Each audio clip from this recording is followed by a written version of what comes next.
بسم اللہ الرحمن الرحیم نحمدہ ونصلی ونسلم علی رسولہ الکریم اما بعد المرقات فی علم المنطق سبق نمبر 41 فصل فی القیاس الاستثنائی مصنف رحمۃ اللہ علیہ قیاس استثنائی کو شروع فرما رہے ہیں اور قیاس استثنائی کو یہاں پر اس کی تعریف تو پیچھے گزر چکی ہے لیکن یہاں پر ہم پھر اس کی تعریف کریں گے۔ قیاس اقترانی پیچھے گزرا ہے اس کا دوسرا بھائی، اور یہاں قیاس استثنائی کو شروع کیا جا رہا ہے۔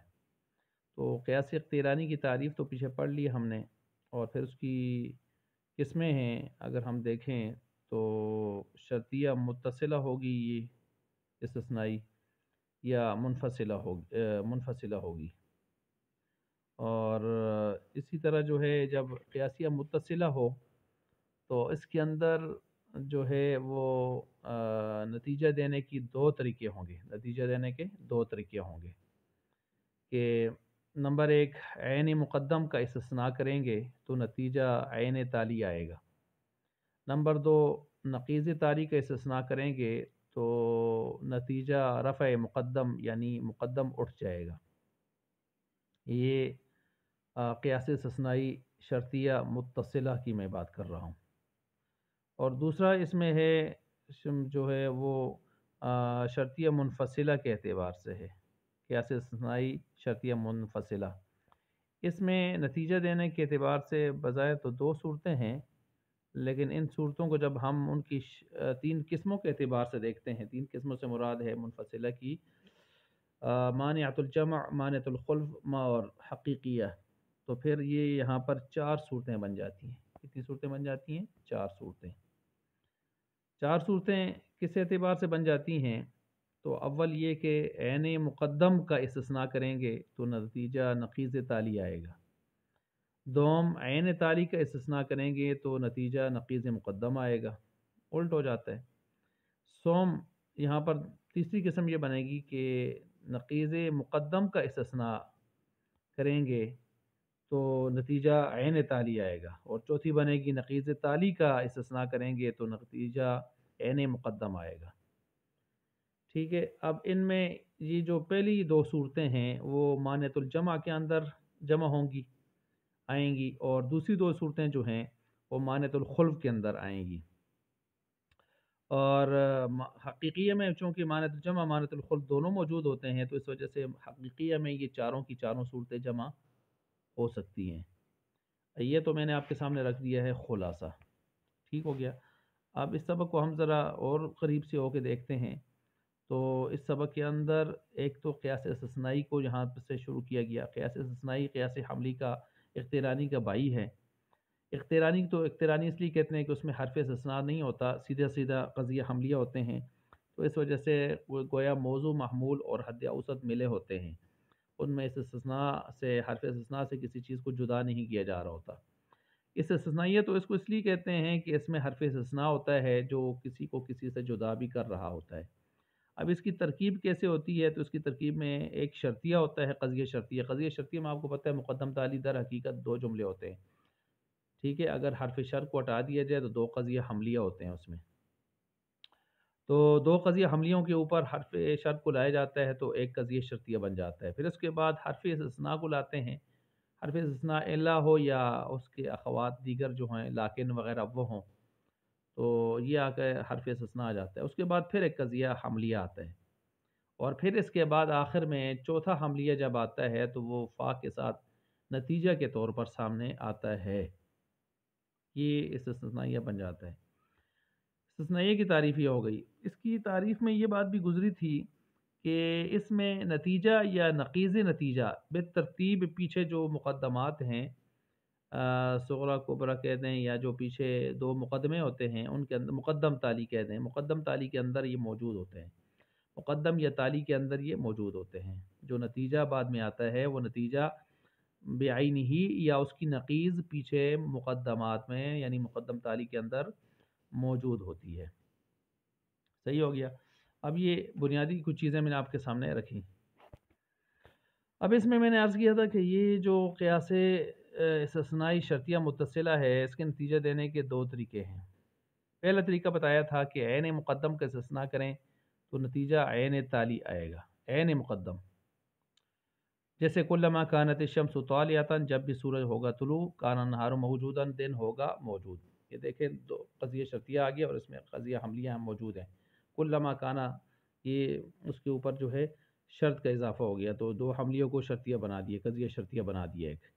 لیکن لیکن کیا ہو گیا؟ حرف استثناء، لیکن الشمس طالعۃ، لیکن یا لیکن الشمس طالعۃ، یا سورج کیا ہے وہ لیکن سورج کیا ہے؟ طلوع ہے۔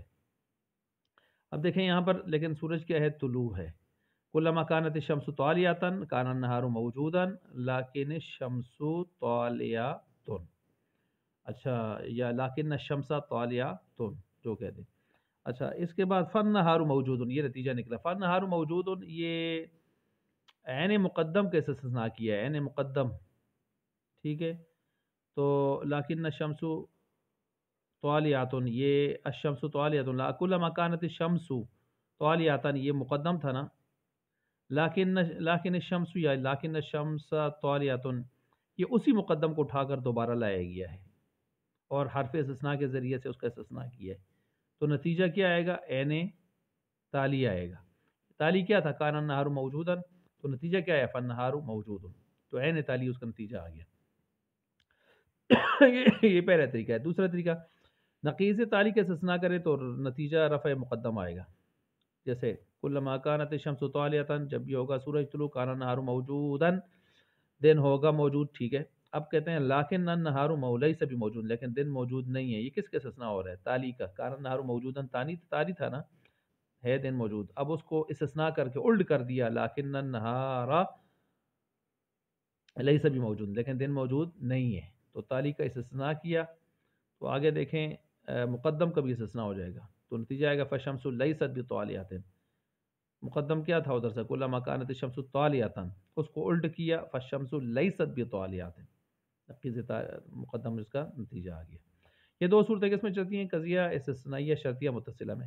اب قضیہ شرطیہ استثنائیہ منفصلہ، اس کے اندر آپ دیکھیں اس کی دو صورتیں ہم اس طرح بناتے ہیں کہ استثناء عین ثانی بالعکس، یا یعنی استثناء نقیض، یعنی اس کو آپ یوں سمجھیں، مصنف رحمۃ اللہ علیہ کی جو عبارت ہے اس کو یوں سمجھیں کہ اس کی تشریح یوں بنتی ہے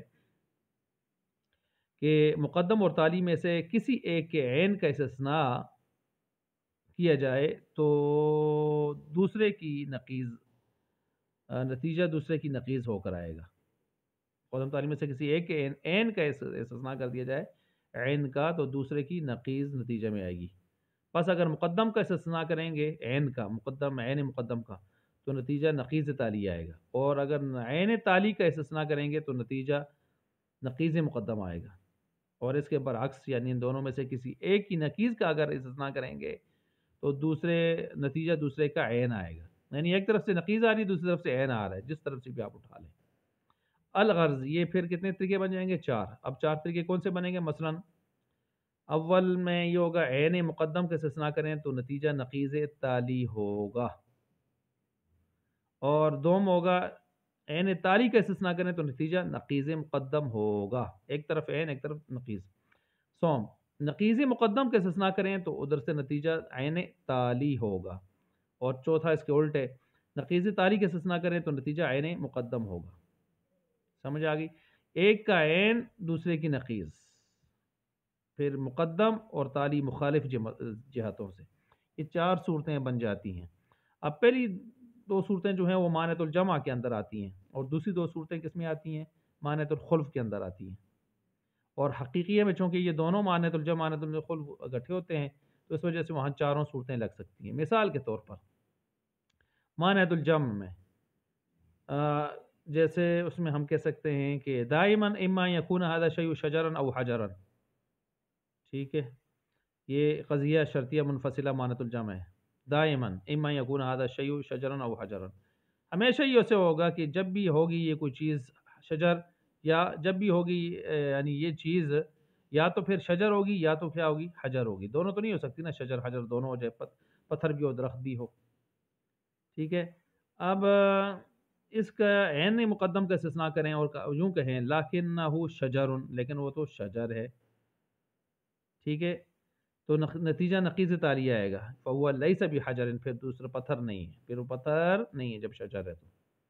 اور اگر عین تالی کے استثناء کیا جائے، کہا جائے لیکنہ حجر، وہ تو پتھر ہے، تو پھر نتیجہ نقیض مقدم آئے گا، فہو لیس بشجر، پھر وہ پتھر نہیں ہے، یہ اور اگر وہ شرطیہ منفصلہ مانعۃ الخلو ہے تو دوسری قسم اس کے اندر آئے گی، دوسری جو صورتیں ہیں، نہ کہ پہلی، تیسری اور چوتھی اس کے اندر آئے گی، ٹھیک ہے، وہ اس کے اندر آئیں گی۔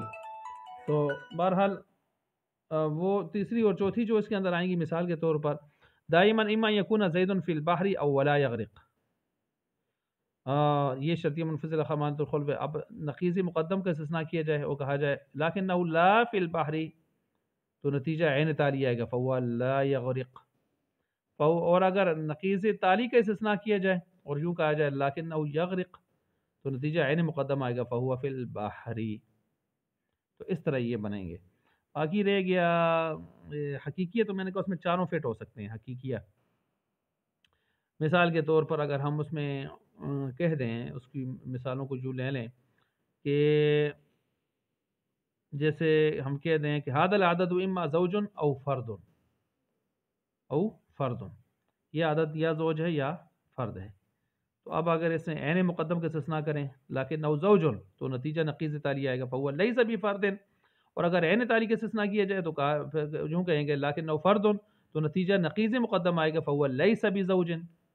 اور اگر نقیض مقدم کا استثناء کریں تو یوں کہیں لیکن ليس بزوج، تو نتیجہ آئے گا فهو فرد۔ اور اگر نقیض تالی کا استثناء کیا جائے اور تو یوں کہیں کہ لیکن لیس بفرد، تو نتیجہ عین مقدم آئے گا، فهو زوج۔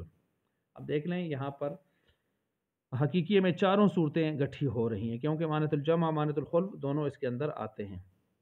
اب اس کی تفصیل، باقی تفصیلات جو ہیں بڑی کتابوں میں موجود ہیں، ہم کتاب کا عبارت دیکھ لیتے ہیں۔ فصل فی القیاس الاستثنائی وهو مرکب من مقدمتین قضیتین احداهما شرطیة والاخرى حملیة ويتخلل بينهما كلمة الاستثناء أعني إلا وأخواتها، ومن ثم يسمى استثنائيا، فإن كانت الشرطية متصلة فاستثناء عين المقدم ينتج عين التالي، واستثناء نقيض التالي ينتج رفع المقدم، كما تقول كلما كانت الشمس طالية كان النهار موجودا، لكن الشمس طالعة ينتج فالنهار موجود، لكن النهار ليس بموجود ينتج فالشمس ليست بطالعة، وإن كانت منفصلة حقيقية فاستثناء عين أحدهما ينتج نقيض الآخر، وبالعكس، وفي مانعة الجمع ينتج القسم الأول دون الثاني، وفي مانعة الخلف القسم الثاني دون الأول، وها هنا قد انتهت مباحث القياس بالقول المجمل، والتفصيل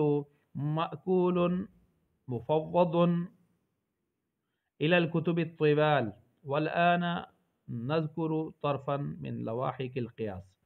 کہتے ہیں یہ باقی تفصیلات جو ہیں وہ آپ بڑی کتابوں کی طرف رجوع کریں، ہمارے رسالے میں بس اسی قدر آ سکتا تھا، اسی کا متحمل تھا، اور اب ہم آگے کہتے ہیں قیاس کو شروع کر رہے ہیں۔ قیاس، استقراء، تمثیل، وہ جو اس کی آگے آ رہی ہیں ان کو ہم آگے شروع کر رہے ہیں۔